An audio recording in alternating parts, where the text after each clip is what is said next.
Hey guys, welcome back again to Ken Tamplin Vocal Academy, where the proof is in the singing. Now, we're going to talk about Ken Tamplin's tongue. Why? Well, I've got a lot of people emailing me and posting on YouTube and Facebook, hey dude, what's up with the tongue, Damn! Often, even vocal coaches saying things like, oh, that's terrible, that shows the amount of tension that Ken Tamplin uses in his tongue. Well, that's actually patently false, and I'm going to explain why in a minute. But always ask yourself two very important questions. And the first one is, if it's a vocal coach, ask yourself this big question. Does that vocal coach sing and sing well so that they can prove out the method that they teach? And do they have students that sing and sing well, displaying and proving what it is that they teach works in a lot of different environments, not just for themselves, but for other students as well. At Ken Tamplin Vocal Academy, we have over 300 videos out on YouTube with dozens of students demonstrating and proving what we teach. Very, very, very important. Not just something from a textbook or some course that we bought somewhere and we're re-parroting information. It literally is what works and what doesn't. Einstein said it best when he said, example isn't a way to teach, it's the only way to teach. So at Ken Tamplin Vocal Academy, we believe the proof is in the singing.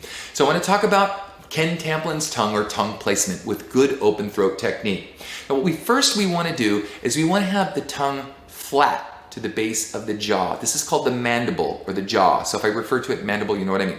So I'm going to do a simple triad.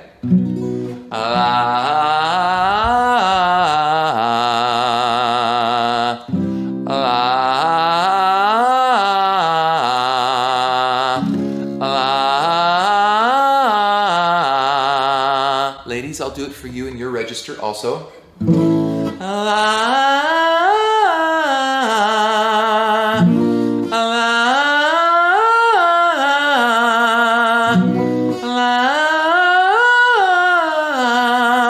Okay, now to maximize the amount of space in the back of the throat, we actually want to pull or allow the tongue to relax away from the back of the throat to create the most space in the throat as possible for good open throat technique for vowel modifications.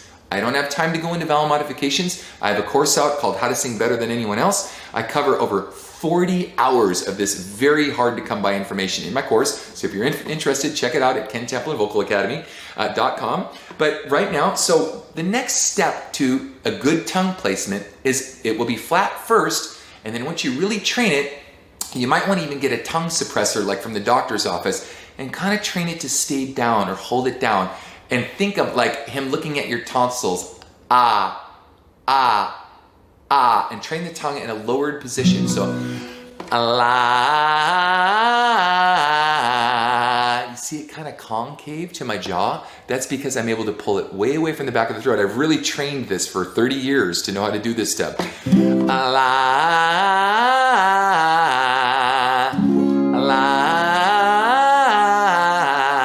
it with me.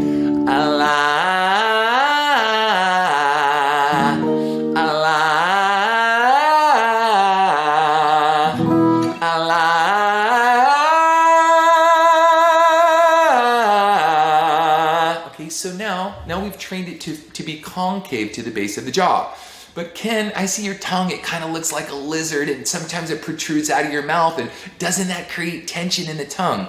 Actually, if you saw that my tongue is not in a tense state, it's actually in a very relaxed state. In fact, it's pulling even farther away out of the back of the throat to create not only maximum space, but I use my tongue to do my different glottal stops and or consonant sounds. They're not actually glottal stops, they're more consonant sounds themselves. And within those consonants, much like a ventriloquist uses his tongue, I use my tongue so that I can maintain good open throat technique with what's called contiguous phrase singing, where I can sing through phrases and not have to start and stop the process of opening the back of the throat and maintaining that open throat to sing beautiful contiguous phrase singing. So anyway, if you like what you've heard, please like and subscribe to my videos. And we have more coming your way from Ken Tamplin Vocal Academy. Until next time, peace.